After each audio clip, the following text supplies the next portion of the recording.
The wheel is spinning. Oh, that was a quick one. You are live! Exclamation point. All right. Well, we are here. We are here together. Welcome back to Mike Seibert Radio. I am your host, and thank you for joining us for this very special afternoon matinee live stream. We have a very special presentation for you here today in the lead up to CybFest Northwest. It's our 10th annual convention, and we're incredibly excited about it. We've been talking about it on the podcast for, probably at least the last month or so. But I just want to remind folks that CybFest Northwest 2023 is coming back to the Kent Commons Community Center in lovely Kent, Washington, about 20 miles south of Seattle. That will be on July 8th, 2023. Festivities start at 11 and we wrap up around 5.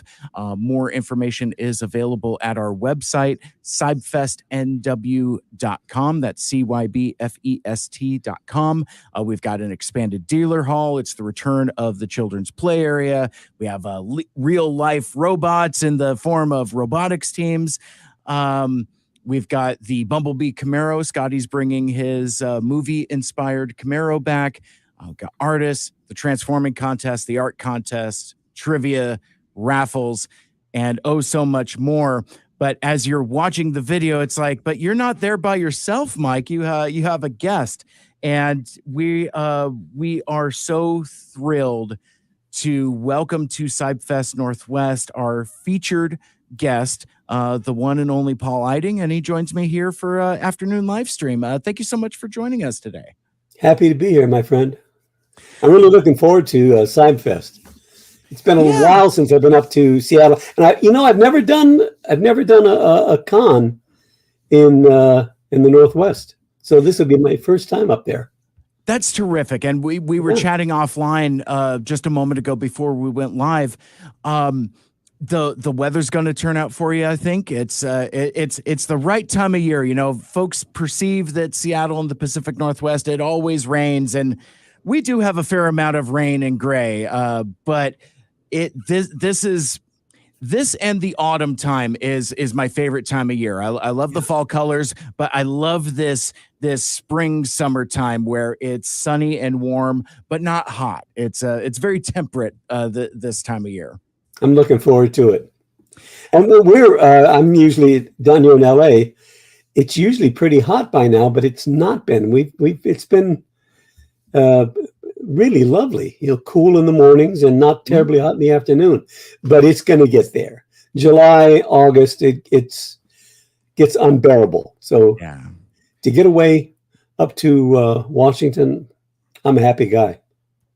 Absolutely. So you had mentioned that this is your first time coming to the Seattle area, the Pacific Northwest, for a convention, but I know you've done other conventions. Like I've met you at a TFCon before. Right. I know you've done several other types of conventions, but do you make your way out to smaller shows like CybFest? Like CybFest is like, we call it a convention, but basically like we're very humble and modest. We're having it in a gym. In fact, the highlight of our 10th annual show is that we're opening both sides of the gym to have an expanded dealer room. We're very proud of our little show, but we also know it's a intimate little show with an emphasis on community. We're very family friendly. So I guess one of the things I wanted to talk to you about is like the different types of conventions that you go to, or if you make it out to smaller shows like us. I do indeed. I've gone to smaller ones in Kansas City, in Charlotte, North Carolina. It was also Transformer centric. Charticon, a pretty small show in the middle of the country, a couple of times, different shows. I have a good time wherever I am. Yeah. The ones that I really like are the ones where they're not massive. You don't have a line of people standing for 2 hours to meet you, because I'm famous for rambling. I'm famous for spending time talking. Which is, my friend, we're in good company. As far as I'm concerned, that's what the cons are all about meeting people and talking and developing relationships. at some of the larger expos. I've done a lot in Australia and New Zealand and the UK. And when you have a massive people waiting, I have handlers constantly telling me, hurry up, move them along. Yeah. And it's terrible. If someone's going to be standing there, I know it ends up making people wait longer, but if people are going to wait that long, I don't want to just say, hi, how are you? We're here, take this. No, I want to say hi. I've developed a lot of relationships, a lot of friendships at the different conventions that are now friends, that have been friends for years. In fact, there's a gentleman from the Seattle area, Randall Ing. Randall, I met him in 2010 at a BotCon. It was actually my first convention down in Orlando. And we've been friends ever since. Not just friends, he also set up my fan page. He does so much for me. He's just a good guy. He's a good friend. And that never would have happened had I not gone to a convention. I didn't go to conventions early on when my daughters were small.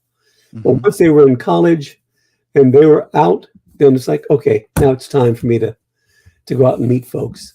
Mm-hmm. Randall's an awesome guy, and it's interesting how it's a small world.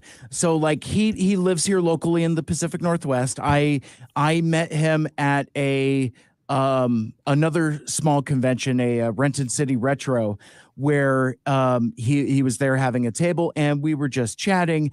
And I know him from his digital artwork and all of those videos, the Energon O's and the Gangnam Style videos, and those are some of my favorite bits of Transformers nostalgia. I just terrifically creative, and the voice work is hilarious. And I got to talk to him about that, and I've always told him about CybFest, our little convention here in Kent, and he's like, yeah, one of these days I'll make it out. And when we announced that Paul would be joining us, he immediately messaged me. He's like, Paul is such a great guy. You're going to have such a great time with him.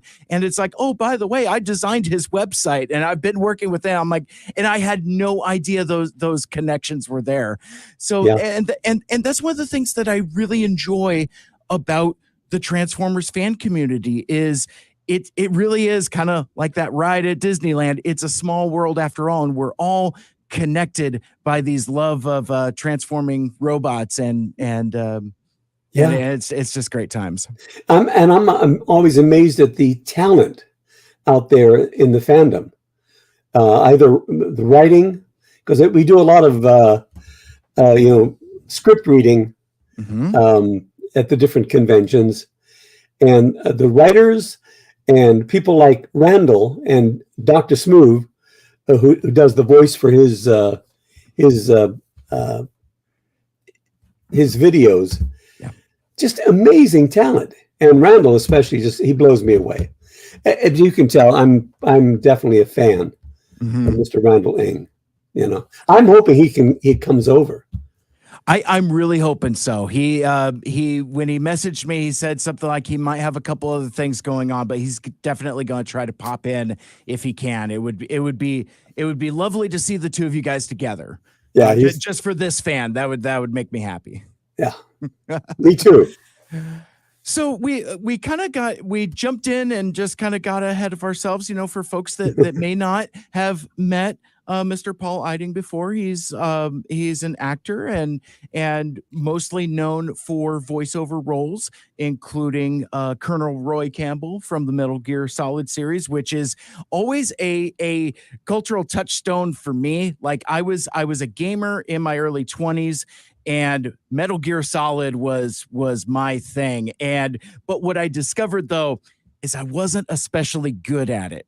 So I got to hear a lot of those game over screens. So it's like so all I hear is like the chirping of the codec, and all I hear is just I hear Paul, and it's like, Snake, are you there? Snake. Yeah. it's just one of my favorite things. So, Listen, I've done that a few times at conventions. I've told the story.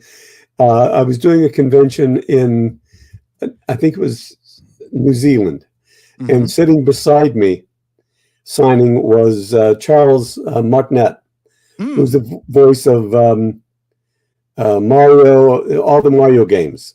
Okay, right. And he'd be sitting next to me, and when he finished his signature, he would finish it with a flourish, and he would always go, ooh, ooh, ooh. But he would go higher. Ooh. Yes, of course. Everyone. And I was sitting there, and by the end of the day, it was like, okay, enough with the hoo-hoos. I mean, the kids were loving it. Everybody was. I would imagine. He's a great guy. And then someone came along and said, "Can you do the game over? You know, snake, snake, and then yell."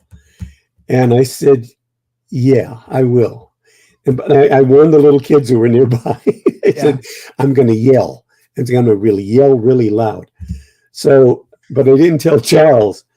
And when I did the snake, can you hear me? Snake, snake. And then I screamed it. Charles literally left his seat. It was like, it was one of those things. And I could not have been happier. And I told him, I said, that's paying you back for all the woo-hoos all day long. And I've done it. It's a couple of people, I don't know where they were. I think it was Australia. They use that as their ringtone, and they said they have to make sure that they pick up before the last one.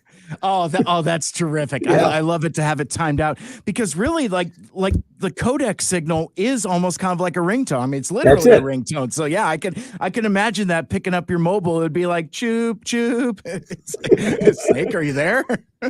Yeah.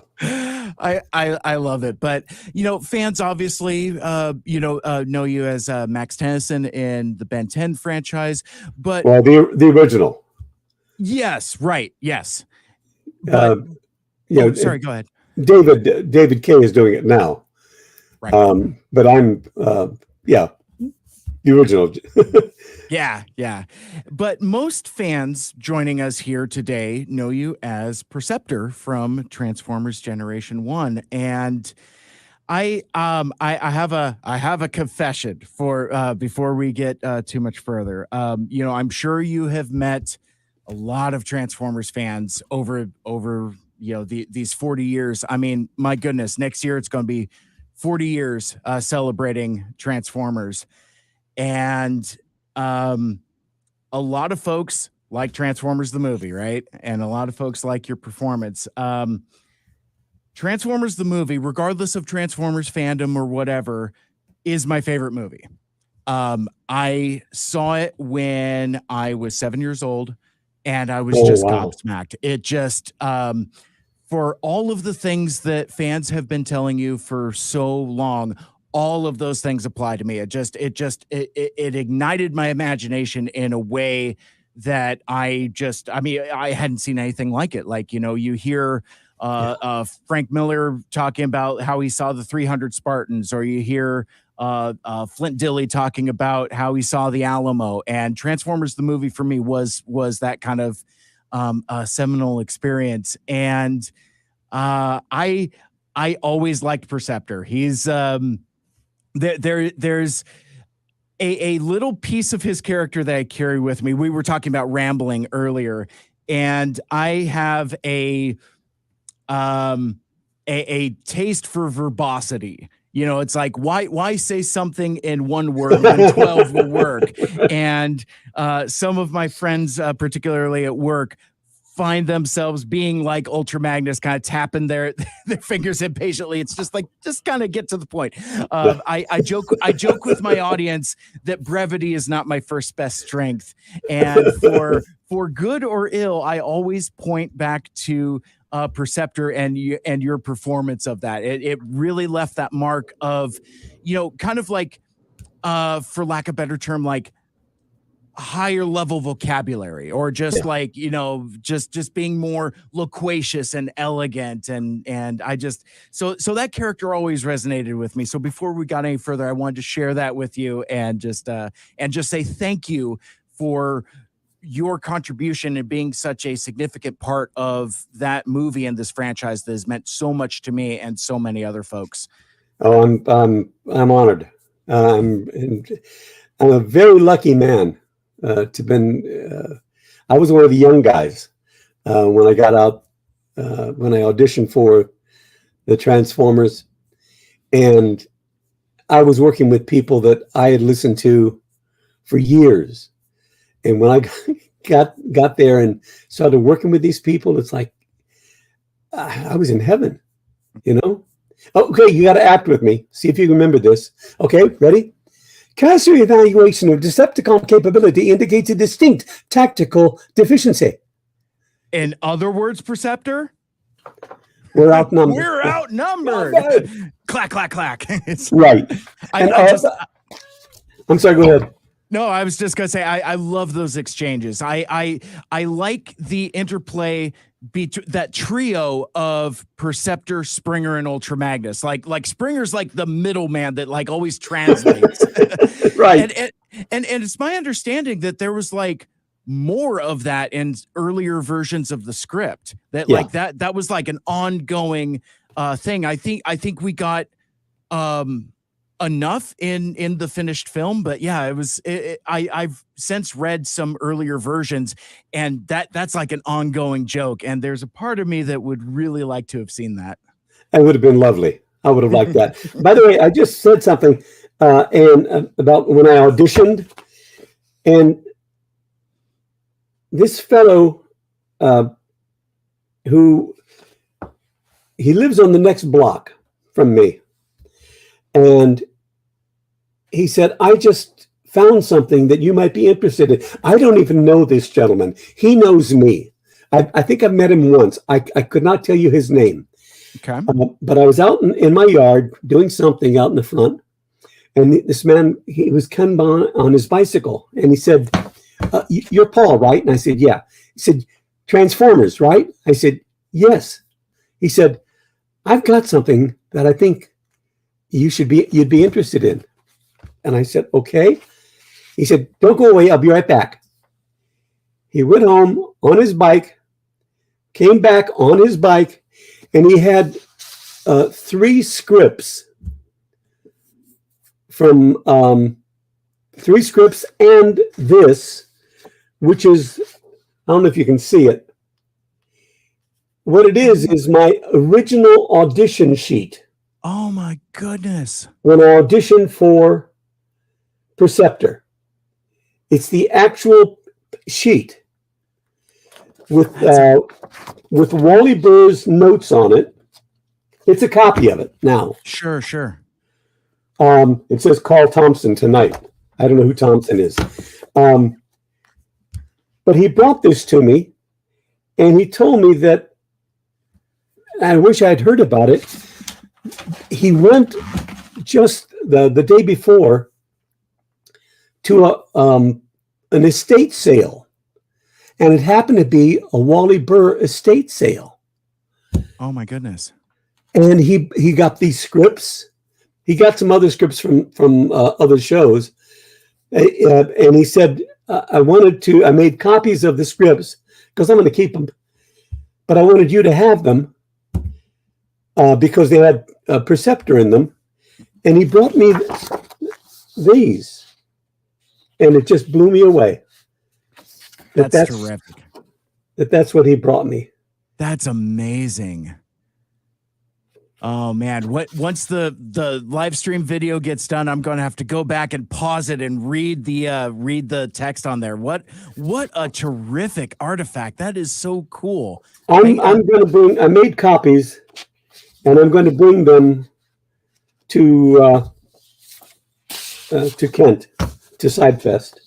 Terrific. That's lovely. And again, CybFest Northwest 2023 is July 8th, 2023 at the Kent Commons Community Center in lovely Kent, Washington, just about 20 miles south of Seattle.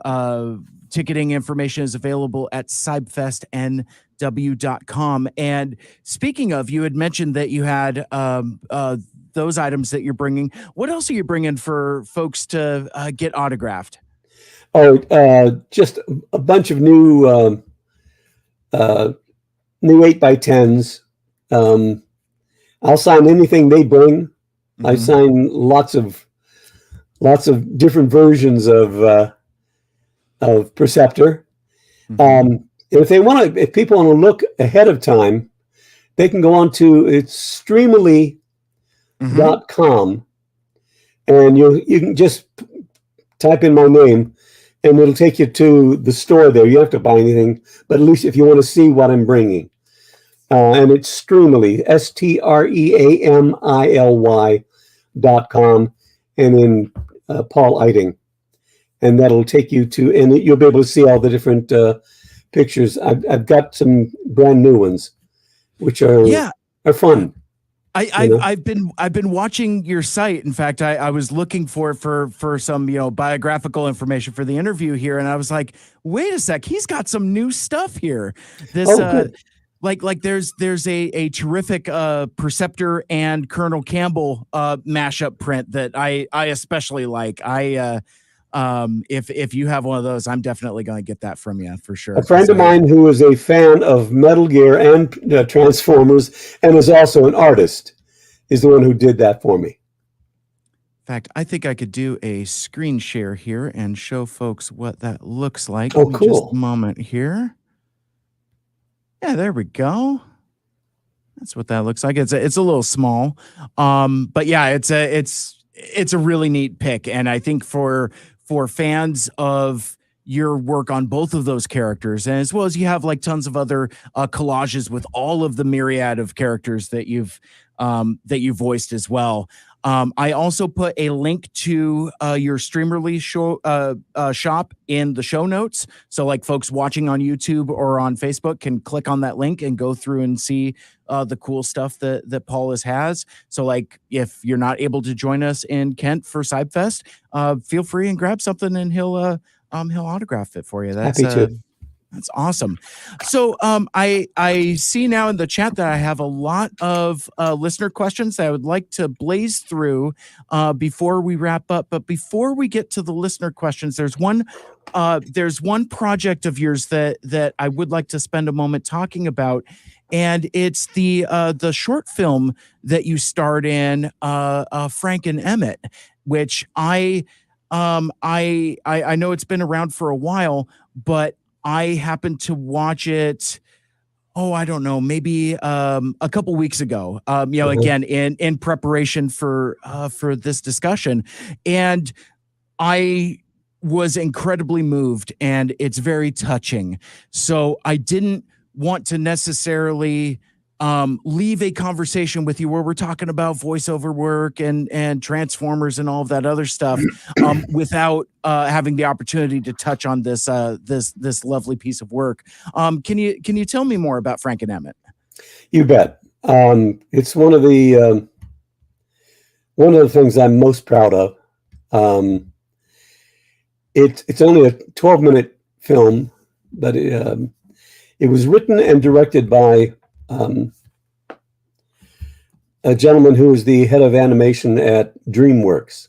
Mm-hmm. And he's always been a fan of the Muppets and the Muppeteers, the gentlemen and the ladies who have worked those Muppets all those years.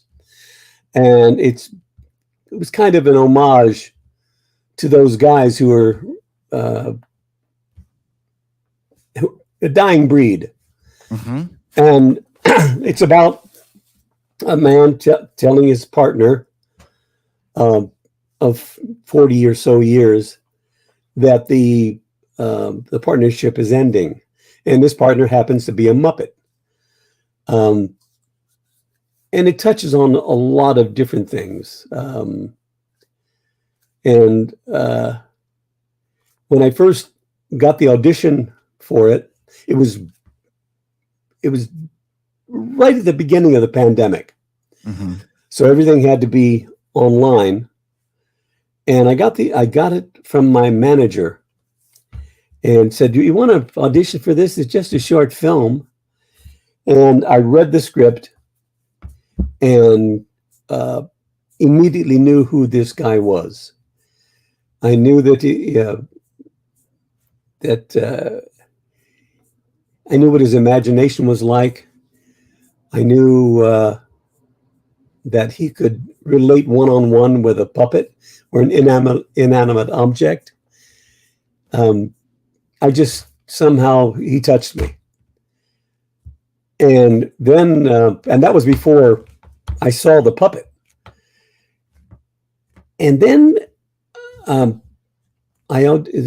we started having callbacks all on Zoom. And I met the director. He didn't know who I was until he saw my work. And they had already hired a puppeteer who worked with the Muppets, and a brilliant Brian Jones, just a wonderful, wonderful man, who also did the voice. And then he went to my IMDb page, the director did, and said, "Oh my God, I didn't realize you did all these things, and I know all of these things. I didn't realize that was you. You could have done the whole thing." And I said, "Well, I couldn't have done the puppet work because it was just brilliant." And Brian, who does the voice of Emmett and the puppet work, I think is brilliant. And they had two guys who worked with Brian and another gentleman who did who worked with Jim Henson's group. I think they did a lovely job. I loved the piece. It played at a lot of different festivals, won writing and different awards, performance awards. And we were Oscar qualified, which meant that we made it that far. Mm-hmm. But obviously didn't get an Oscar. Didn't make the last, 8 or 10 that they went with. But it's still very, very happy with it. And it's about partnership and about when one person thinks that they've created somebody else's life, you find out that no, it was more a group effort. I don't want to give too much away, so that's why I'm hemming and hawing. But if you have a moment, if you have 12 minutes, watch it. It's on my YouTube channel, and it's really. I'm at the point now. I'm far enough away from it that when I watch it, this is the same thing that happens to me in animation with Grandpa Max, with especially for Perceptor, and with Metal Gear with Colonel Campbell. When you get far enough away from the piece, it's no longer you. Right. It's that entity, whatever that entity is. So when I'm watching Frank and Emmett, Frank isn't me. I know he is because it's my body, it's my voice, everything else. But I'm far enough away that it affects me, and I can't watch it without tearing up. And it's not I don't mean that as a, my gosh, he's really wonderful actor. It has to do with the mood that has been created, yes, and the writing. Mm-hmm. It's incredibly sweet. I was really struck by it. So I just lovely. Wanted to make sure. Yeah, it's a lovely piece, and I think that fans of your work who might not have found this project otherwise, I really hope they find it and check it out. So that's Frank and Emmett, a delightful short film starring Mr. Paul Eiding, who is our guest. And again, Paul will be our featured guest at CybFest Northwest, January 8th at Kent Comets Community Center in Kent. And as we get closer to wrapping up the show here, because we have home improvement projects and all kinds of other cool stuff to do, but I had a number of listener questions in the chat. My buddy Nick was watching it, just stacking the chat, and I have a couple other listener questions as well. I would like to start though with let me see if I could bring this up on the screen here. Give me just a moment to do a screen share. That way everybody can read it, hopefully, possibly a little better. But this is from my buddy Anthony Brucali, who is the host of Transformers University podcast. He's the owner-operator madman of TFU.info, the longest-running transforming toy archive website. And he has two questions here. The first one is, Paul, you once appeared on the show Perfect Strangers as a character named Walkie Talkie, Speaker of the Hut. What was it like being on that set, and what was the chemistry like with that cast? It's funny because my daughter just found that about 3 weeks ago. Oh no! She found it. It was on YouTube, and it was great fun for a couple of reasons. Number one, the guys were nuts. My character was great fun. Everybody got to use these terrible accents. And the guy who was playing, only one or two people who've seen the show and now will know what I'm talking about. It was basically a ripoff of Weekend at Bernie's, where Bernie is dead. So these two guys they don't want anybody to know that he's dead. So they have to walk him around. They put sunglasses on him and they move him around and act like and wave his arms and stuff to make people think that he's alive, but he's actually dead. And the person who played the ruler of the country was an old friend of mine that I hadn't seen for a long time. We worked together in Minneapolis, Minnesota for many years. So to get on the show and find out that he was playing that dead character they got to throw around, it was an added treat. So I had a great time working on the show. I love it when people find these on camera things and say, "Oh my God, I didn't realize you did this." There's a show, a movie. No, I'm sorry. It was a series called Providence. And if you go to Providence and find, oh my gosh, I think it was a Halloween show, and I think it was called Things That Go Bump in the Night. And I played a gentleman, just a sweet, innocent guy who was there because he went to the hospital because he needed to get some blood. And they said, "Why?" He said, "Well, because I'm a vampire and I don't want to hurt anybody. So I need blood. But if I don't get blood by midnight, I'm going to die." And then they have to deal with me. And also on the show was, oh my God, I can't remember his name. Another voiceover actor that I didn't know he was a voice actor. He didn't know I was. We were just on camera acting. Oh God, Things That Go Bump in the Night. Okay. Look it up because it's a lovely show, a Halloween show, and I'm an innocent vampire. I love that. Yeah. I'm gonna have to check that out. That's and I don't want to steal any thunder from my CybFest co-conspirator Ben. He let me in on a delightful conversation the two of you guys had about the Charmings, and I'm sure he's going to bring that up during our live Q&A panel that we'll be having on July 8th. At CybFest Northwest. So we're doing this live stream now to kind of give folks a sneak preview of what it's going to be like to chat with Mr. Paul Eiding, the voice of Perceptor, our featured guest.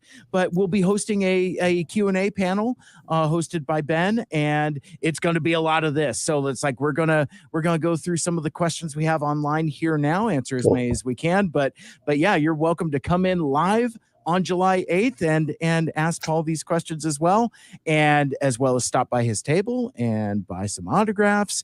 And I know several of our artists have already made Perceptor theme art prints. Ben Hansen has a really cool Perceptor print, which I don't have in front of me. As we're chatting, if I can find it, I'll put it up. But it's really neat. But that being said, let's go back to the chat. Oh, Anthony had one more question. You were on a ton of classic 80s sitcoms, Golden Girls, Cheers, Who's the Boss, etc. Any memorable moments working on those shows that you could share? And No. again, that from my buddy Anthony. No, it's all pretty boring. There are lots. One of my favorite is working on Golden Girls. Because that show is plays over and over and over again, and most of my work, in fact, almost all my work, was with Betty White. When you did that show, they had it working so well. It was like a machine. You get there, you have a name tag where you sit at the table for the first table read. Everything is set up. You have where your room is. Everybody does what they're supposed to be doing at that moment, and you felt that you knew you were visiting. Some shows, they bring you in and everybody gives you a hug. Hey, how you doing? Blah blah blah blah blah. At this point during the run, it was pretty much come in. Hi, how are you? Let's do the work and move on. No one was mean or disrespectful, anything like that. It was just a different feel. But you knew that you were there visiting their house, except for Betty White. Betty White is everything that everything wonderful you ever heard. She was all over you, hugging you, giving you a kiss on the cheek, as sweet as she could be, and incredibly funny. So that's always been one of my big, to let people know that I got a hug and a kiss from Betty White. So that was a big one. That's delightful. Thank you so much for sharing that. Let's go to my buddy Nick in the chat, and I'll put these chats up on the screen. Probably a typical question that I have. I know Paul worked for a studio producing the voices, but does Hasbro and other companies ever sent him free stuff of the characters he does? In a word, no. No, actually, the only company that has was Blizzard. Oh. I got a StarCraft when they did the major. It was a beautiful, beautiful piece that I ended up donating for a fundraiser at a con. I forget which con it was, but it was a smaller con, and they were doing a fundraiser. So I donated that, but it was a beautiful piece. And that's the only time. And that was the folks at Blizzard for StarCraft. Because I've done a lot of Blizzard stuff. I did all of the Diablos, StarCraft, Warcraft, all of that sort of stuff. But that's the only, let me make sure I don't want to, nope, that's it. Gotcha. So Hasbro, I'm still waiting. Yeah, and there's a number of delightful Perceptor figures, some of which you've signed. There's new ones coming up. There's the new Studio Series 86 Perceptor figure, which it's a delightful figure. I love it so much. You're going to end up signing a bunch of those at CybFest. It's very cool. And they've recently announced that they're doing a Transformers the movie specifically themed reissue of the original Perceptor toy from the early 80s, but it's done in like Transformers the movie colors and stuff. Very similar to my podcast logo with like the orange and pink color fade there. It's very, very cool. Very cool. Unfortunately, won't be here in time before July 8th, but I'm sure I'll catch you at another convention and have you autograph that for me once again. I'm just, I've got kind of irritated with the movie, at least the people who did all the promotion for the movie, because until recently, Every poster that I've seen about the G1 movie, they're beautiful, beautiful posters. Perceptors isn't in any of them. Mm-mm. Just not. I sign them. People want you to sign here, sign there, and some of them are just gloriously beautiful, but no Perceptor. Until recently, there's a gentleman. I think he was in Australia. Mm. His name is Florey, Florey. Yes. He did I forget who he did it for. Did a new poster honoring the G1 of the movie, the Transformer movie. And he said, I had to add him because I contacted him on Twitter. I said, thank you. Somebody finally thought about Perceptor. He said, well, I love Perceptor, and why he's not in any of the posters, I have no idea. So just a little, irritated. Yeah, absolutely. Well, and that entire, the original poster is puzzling in the character choices, but here's that Florey piece right here. And it's again, the screen share doesn't quite do it justice, but it's a delightful piece. I was fortunate enough to get the alternate version of this with the holographs on it. It hasn't arrived yet, but I'm really looking forward to getting it. It's very, very, very cool.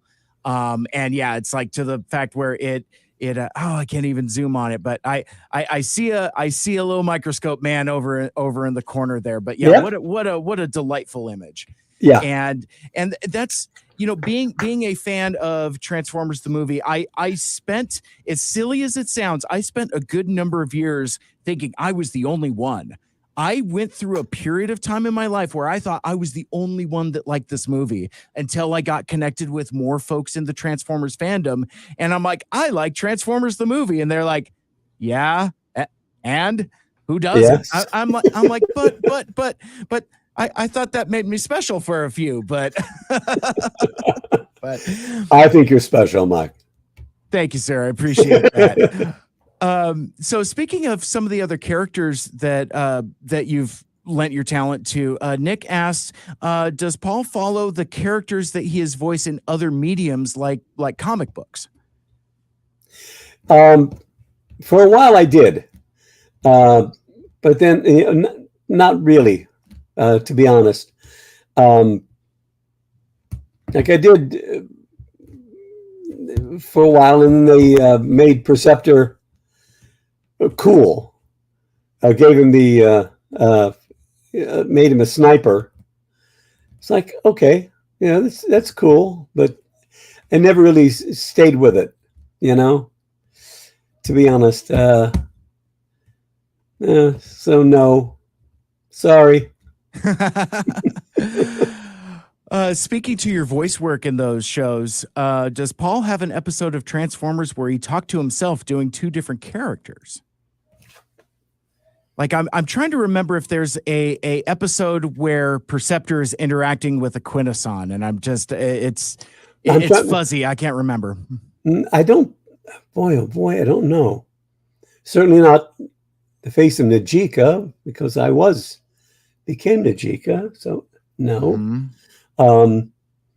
And the Quintesson, I don't think I ever, because I recently saw the I don't remember what episode it was, but when I'm the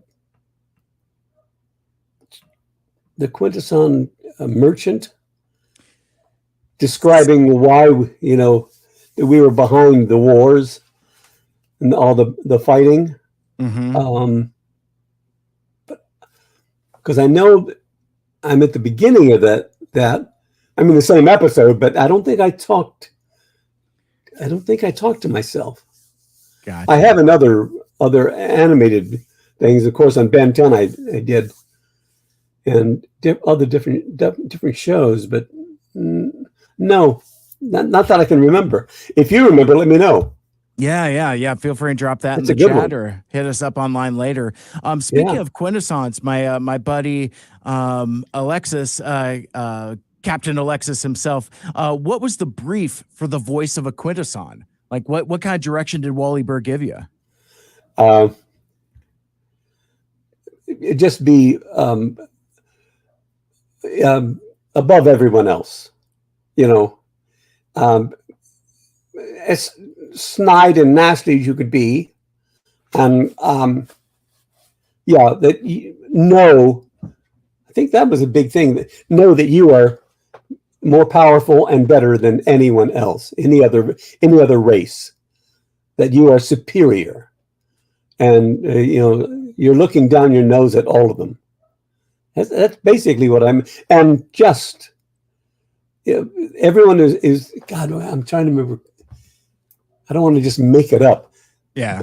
But I remember that in feeling that you are superior, that everyone else are like rats to you. Right. No one is as important as you are. It's kind of the flip side of Perceptor. Like Perceptor is incredibly intelligent, but he's not condescending.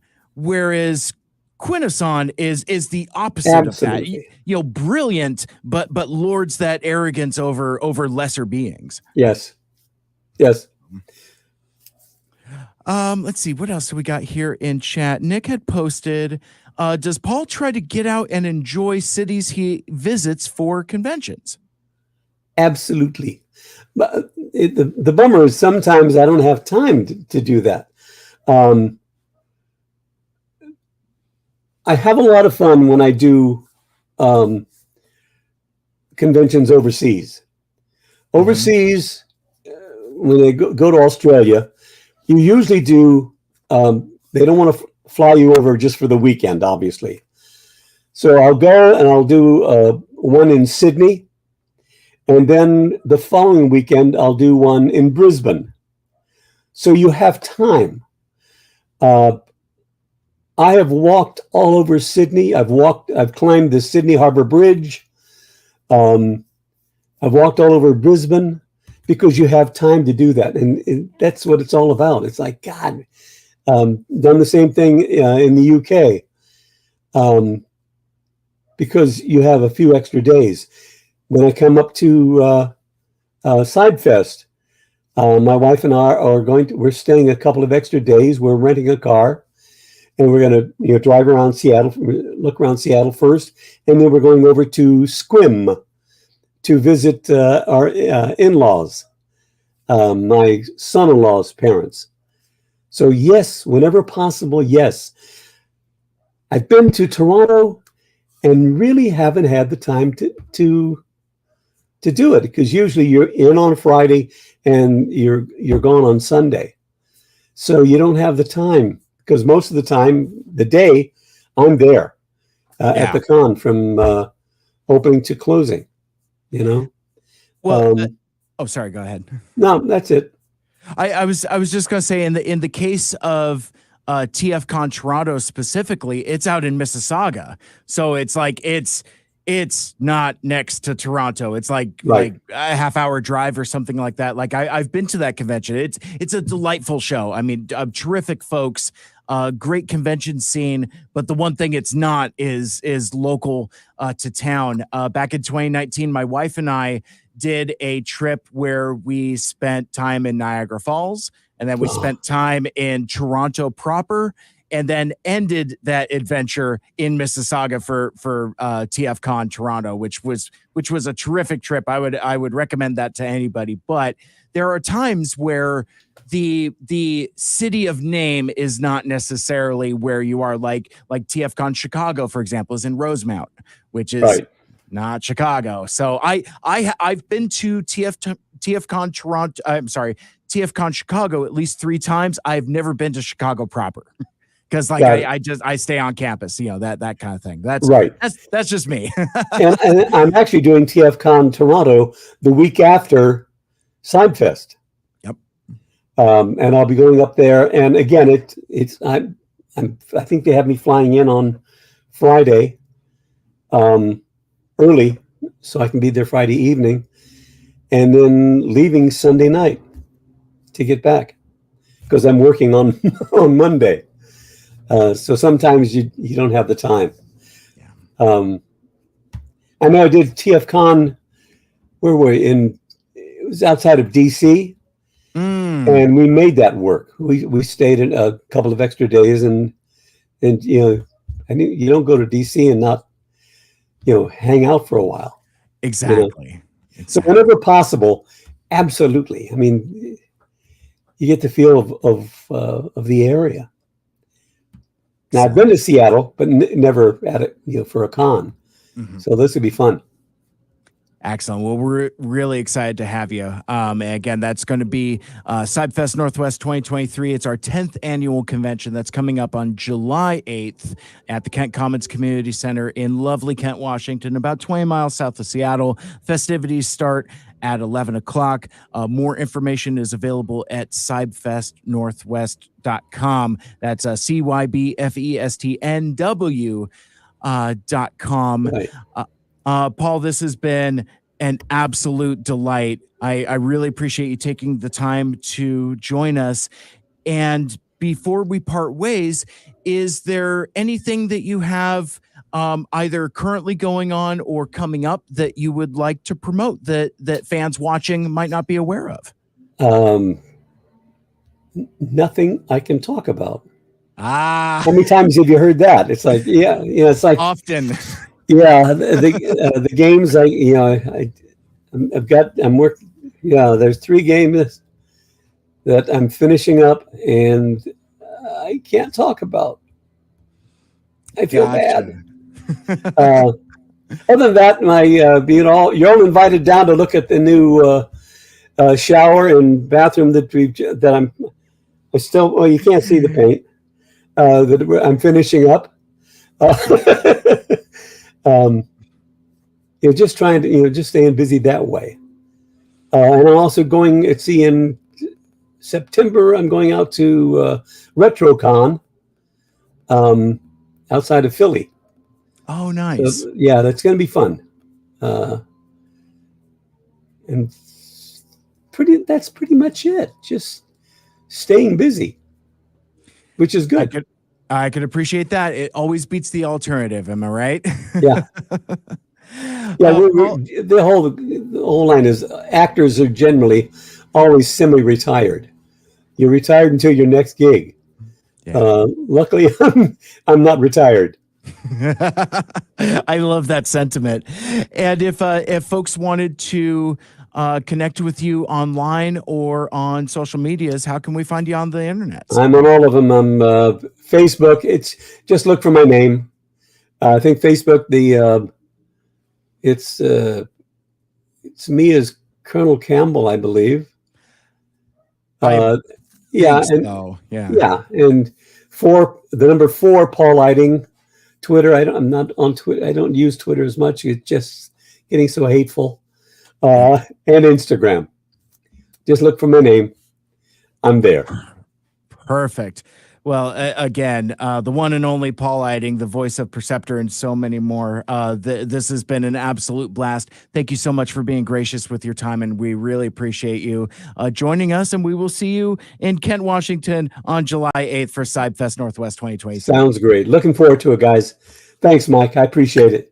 You're very welcome. Have a terrific day. And then that will wrap things up for this episode. Thank you so much for listening and for hanging out with us. If you want to listen to my podcast, Mike Cybert Radio, you could subscribe on Apple Podcasts, Google Podcasts, Spotify, TuneIn, or wherever else you listen to your podcasts. Like, share, rate, and review the show. Let us know what you like and what you'd like to hear more of in the future. For my guest, the one and only Paul Eiding, my name is Mike. This has been Mike Cybert Radio. And until next time, take care of each other, take care of yourselves, and make good choices. Till all are one. All right, now let's hit end the broadcast.